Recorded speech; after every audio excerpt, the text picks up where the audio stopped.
Good morning to all of you. आज हम current affair series का पार्ट 4 बनाने जा रहे हैं। इसमें जितने क्वेश्चन हो सकेंगे उतने ट्राई करने का प्रयास करेंगे। अगर कोई दिक्कत हो, किसी को कोई सजेशन देना हो तो कमेंट सेक्शन में बता सकता है। चलिए पहला क्वेश्चन ध्यान से देखिए। पहला क्वेश्चन बोलता है गुस्तावो पेट्रो किस देश के राष्ट्रपति बने हैं। गुस्तावो पेट्रो किस देश के राष्ट्रपति बने हैं। इसका ऑप्शन है option number B Colombia. Colombia देश के ये राष्ट्रपति नियुक्त हुए हैं।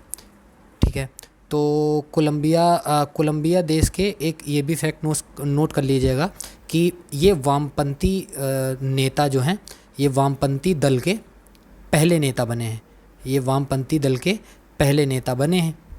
ठीक है, अब आप सोच रहे होंगे कि वामपंथी, आपको पता ही होगा कि वामपंथी और दक्षिणपंथी दो विचारधाराएं होती हैं जो हर एक देश में चलती हैं। तो ये वामपंथी विचारधारा के पहले राष्ट्रपति चुने गए हैं। और इनके जो विरुद्ध में जो खड़े हुए थे, जो प्रतिद्वंदी थे, उनका नाम क्या था? उनका नाम था रोडोल्फो हार्नाडेस, उनका नाम था।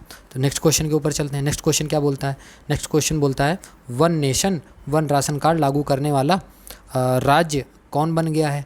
तो इसका जो सही ऑप्शन है, इसका सही ऑप्शन है ऑप्शन नंबर सी, आसाम। ठीक है, तो आसाम लागू करने वाला कौन सा राज्य बना है? ये 36वां राज्य बना है। कौन सा राज्य बना है? 36वां राज्य बना है। अब आपको पता होगा कि हिंदुस्तान में, इंडिया में टोटल 28 राज्य हैं और 8 केंद्र शासित राज्य हैं। तो दोनों मिला के कितने हो गए? दोनों मिला के 36 हो गए। अगर ये 36वां बना हुआ, इसका मतलब क्या हुआ?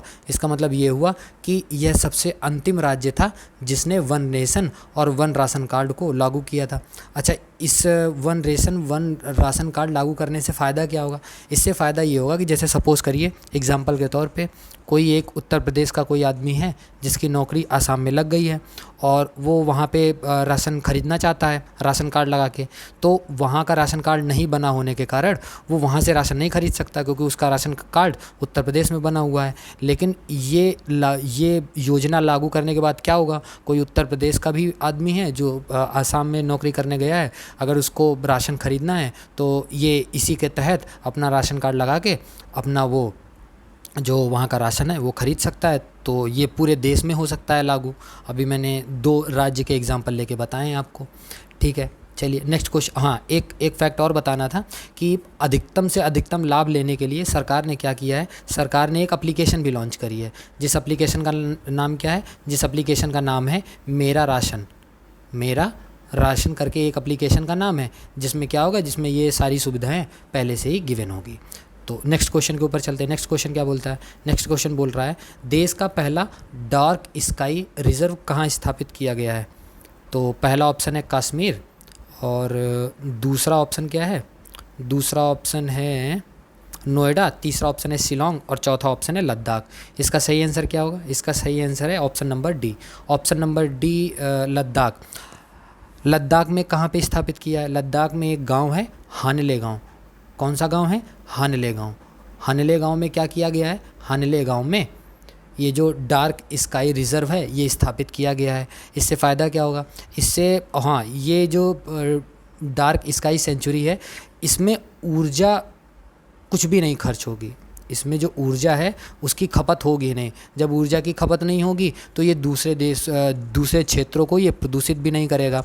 और तो अगर ये ऊर्जा का इस्तेमाल ही नहीं करेगा तो स्वाभाविक सी बात है कि यहाँ पर रात में अंधेरा और सितारों की प्राकृतिक रोशनी होगी। ठीक है, चलिए नेक्स्ट क्वेश्चन पे चलते हैं। नेक्स्ट क्वेश्चन क्या बोलता है? किसे हाल ही में संयुक्त राष्ट्र में भारत के अगले स्थायी प्रतिनिधि के रूप में नियुक्त किया गया है? इसका ऑप्शन क्या होगा? इसका ऑप्शन सही होगा ऑप्शन नंबर बी।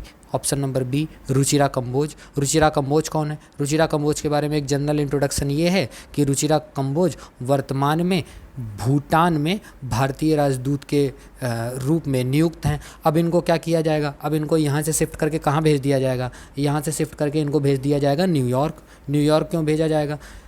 न्यूयॉर्क में ही क्यों भेजा जाएगा? ये न्यूयॉर्क में इसलिए भेजा जाएगा क्योंकि वहाँ पे संयुक्त राष्ट्र की बैठकें होती हैं।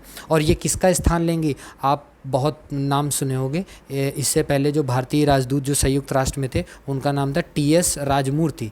क्या नाम था? राजमूर्ति नहीं, त्रिमूर्ति। टीएस त्रिमूर्ति जो हैं ये इससे पहले क्या थे? इसके पहले राजदूत थे यहीं पे।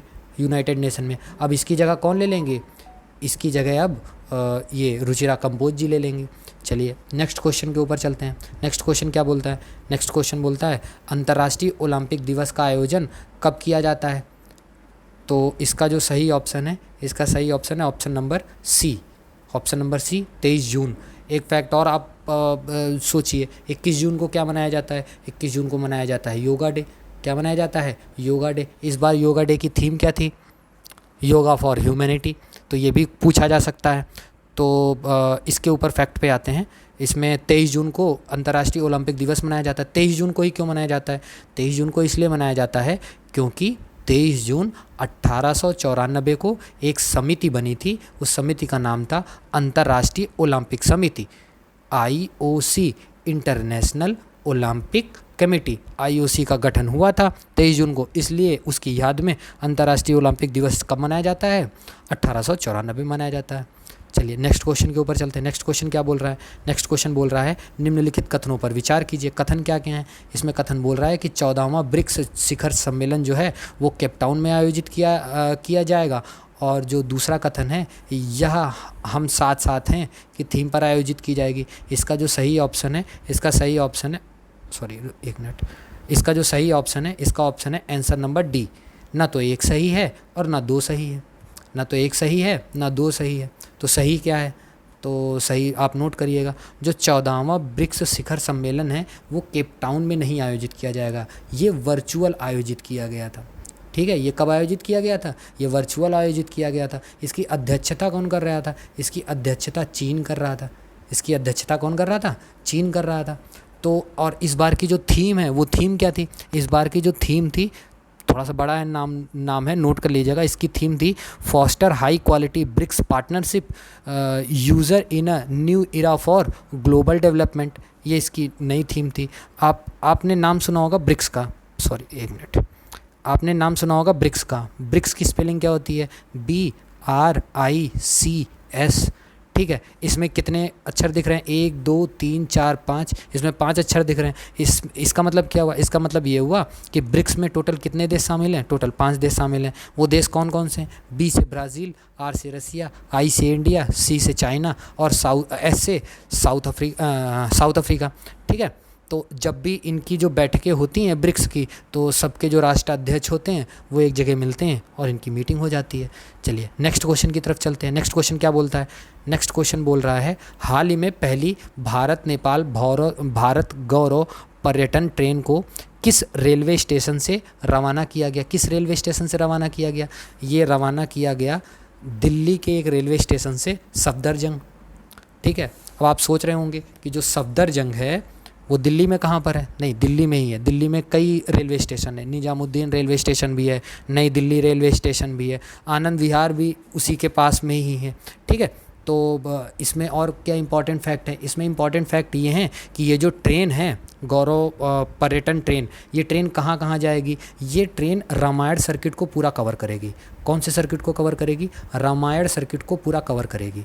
और रामायण सर्किट के अंतर्गत कौन कौन से रेलवे स्टेशन आते हैं, तो नाम नोट कर लीजिएगा। पहले ये जाएगी अयोध्या, अयोध्या से फिर ये नंदीग्राम, नंदीग्राम से फिर वाराणसी, वाराणसी से फिर ये जाएगी सीतामढ़ी, सीतामढ़ी से फिर जाएगी ये चित्रकूट, चित्रकूट से ये जाएगी फिर प्रयागराज, प्रयागराज से फिर जाएगी ये हम्पी, हम्पी से फिर जाएगी पंचवटी, पंचवटी मतलब नासिक में, नासिक से जाएगी फिर रामेश्वरम में नीचे तमिलनाडु के पास, और फिर भद्राचल में भी वहीं पे रहेगी, और फिर उसके बाद लास्ट में ये कहाँ पे जाएगी, ये नेपाल में जनकपुर में भी जाएगी एक बार ये। तो ये जो पूरा इसका जो रूट है, ये पूरा रूट कितने दिन में ये कवर करेगी, ये टोटल 18 दिन लगाएगी इस पूरे रूट को कवर करने में, और दोबारा कहाँ पर आने में, नई दिल्ली रेलवे स्टेशन आने में कितने दिन लगेंगे, 18 दिन लगेंगे। और ये टोटल डिस्टेंस कितनी कवर करेगी, ये डिस्टेंस कवर करेगी टोटल 8000 किलोमीटर की ये डिस्टेंस कवर करेगी। कितनी कवर करेगी, 8000 की डिस्टेंस कवर करेगी। इससे फ़ायदा क्या होगा, इससे फ़ायदा यही होगा, लोग अपने इतिहास के बारे में जानेंगे, रेवेन्यू बढ़ेगा और टूरिज़्म प्रमोट होगा, बहुत से फ़ायदे और हैं। नेक्स्ट क्वेश्चन के ऊपर चलते हैं। नेक्स्ट क्वेश्चन क्या बोलता है, नेक्स्ट क्वेश्चन बोल रहा है हाल ही में भारत ने अपना GSAT-24 उपग्रह कहाँ से लॉन्च किया। इसका जो सही ऑप्शन है फ्रेंच गुयाना। क्या ऑप्शन है, फ्रेंच गुयाना। GSAT-24 उपग्रह करेगा क्या? ये करेगा, ये किसके लिए लॉन्च किया गया है? GSAT मैक्सिमम जो मतलब उपग्रह होते हैं वो संचार व्यवस्था के लिए होते हैं। कौन सी व्यवस्था के लिए होते हैं? संचार व्यवस्था के लिए होते हैं। संचार व्यवस्था का मतलब जैसे आपके घर पे DTH आता होगा, क्या आता होगा? DTH आता होगा। जब DTH आता होगा तो उससे रिलेटेड जो भी उपग्रह होते हैं उसका नाम GSAT से स्टार्ट होता है, फ्रेंच गुयाना में, ठीक है। अब आप एक फैक्ट और बता देते हैं, आप सुनिएगा। अब देखिए, जो लॉन्च किया जाता है रॉकेट ना, उसके रॉकेट के दो पार्ट होते हैं, एक नीचे वाला पार्ट होता है, एक ऊपर वाला पार्ट होता है। जो उपग्रह होता है ये ऊपर वाले पार्ट में मैक्सिमम लगा होता है, ठीक है। जैसे हमारे क्वेश्चन के हिसाब से GSAT जो नाम है वो इतने पार्ट का नाम है GSAT, ठीक है, ये GSAT है। और नीचे वाले पार्ट का नाम क्या है? नीचे वाले पार्ट का नाम है एरियन 5। क्या नाम है? एरियन 5। ये क्या करेगा? ये एरियन 5 इस वाले उपग्रह को ले जाएगा जहाँ पे इसको जाना है, और छोड़ के या तो वहीं पे डेब्रिस बन जाएगा या तो दोबारा पृथ्वी पे आके ये वर्टिकल लॉन्चिंग करेगा। इसलिए वर्टिकल लॉन्चिंग को काफ़ी प्रमोट इस समय आप न्यूज़ में देख रहे होंगे कि वर्टिकल लॉन्चिंग के लिए हम भी तैयार हो चुके हैं। पूरे वर्ल्ड में केवल 3 से 4 देश ही ऐसे हैं जो वर्टिकल लॉन्चिंग कर पाते हैं। इसका मतलब क्या हुआ कि ये जो नीचे वाला पार्ट है, हम वर्टिकल लॉन्चिंग का मतलब ये है कि नीचे वाले पार्ट को हम ऊपर तो पहले इस रॉकेट को हम अंतरिक्ष में भेज दें, अंतरिक्ष में इसको ये वहीं पे छोड़ दें, फिर ये जो नीचे वाला पार्ट है, ये नीचे वाले पार्ट को फिर हम अपने पृथ्वी पे उतार लें और फिर इसका यूजेबल कर सकें। नहीं तो ये डेब्रिस बन जाएगा, ये बेकार हो जाएगा। अगर ये नीचे वर्टिकल लॉन्चिंग करके ये नीचे उतर आता है तो इसका हम दोबारा यूज़ कर सकते हैं। तो ये इसका एक छोटा सा कॉन्सेप्ट था। चलिए नेक्स्ट क्वेश्चन के ऊपर चलते हैं। नेक्स्ट क्वेश्चन क्या बोलता है? नेक्स्ट क्वेश्चन बोलता है कि मंकी पॉक्स किस देश की स्थानिक बीमारी है? तो इसका जो सही आंसर है, आंसर क्या है इसका? सही आंसर है आंसर डी, नाइजीरिया। अच्छा, एक चीज़ आपके दिमाग में आ रहा होगा कि जितनी भी सारी बीमारियां होती हैं वो सब अफ्रीका के देश में ही क्यों होती हैं? तो आपने जब ज्योग्राफी पढ़ी होगी, अगर नहीं पढ़ी है तो मैं अपने चैनल पे पढ़ाएंगे जल्दी। तो 3 तरीके की रेखाएं होती हैं। एक रेखा है ये मतलब विषुवत रेखा, उसके ऊपर है कर्क रेखा, फिर नीचे है मकर रेखा। तो ये जो विषुवत रेखा है, विषुवत रेखा में आप एक फैक्ट याद करिएगा, डेली शाम को 4 बजे, डेली शाम को कितने बजे? डेली शाम को 4 बजे जो है वो यहाँ पे बारिश होती है। यहाँ पे क्या होती है? यहाँ पे बारिश होती है। जब बारिश होगी, लगातार डेली बारिश होगी, तो ऑब्वियस सी बात है यहाँ पर काफ़ी पेड़ पौधे, यहाँ पे जंगल वगैरह ज़्यादा हो जाएंगे। जब जंगल वगैरह यहाँ पे ज़्यादा हो जाएंगे तो यहाँ पे बीमारियाँ भी ज़्यादा हो जाएंगी। तो इस वजह से जो अफ्रीका के जितने भी देश हैं वहाँ पे बीमारियाँ और वायरस ज़्यादा होते हैं, ठीक है। तो नेक्स्ट क्वेश्चन के ऊपर चलते हैं। नेक्स्ट क्वेश्चन क्या बोलता है? नेक्स्ट क्वेश्चन बोल रहा है किसको राष्ट्रीय जांच एजेंसी NIA के महानिदेशक के रूप में नियुक्त किया गया है? इसका जो सही आंसर है, इसका सही आंसर है answer number A, Dinkar Gupta. Dinkar Gupta ji को NIA के महानिदेशक के रूप में नियुक्त किया गया है। आज के लिए इतना रहने देते हैं। अगर किसी को कोई दिक्कत हो, कोई परेशानी हो, कोई भी नया सजेशन देना चाहता है तो कमेंट सेक्शन में आके वो बता सकता है। धन्यवाद।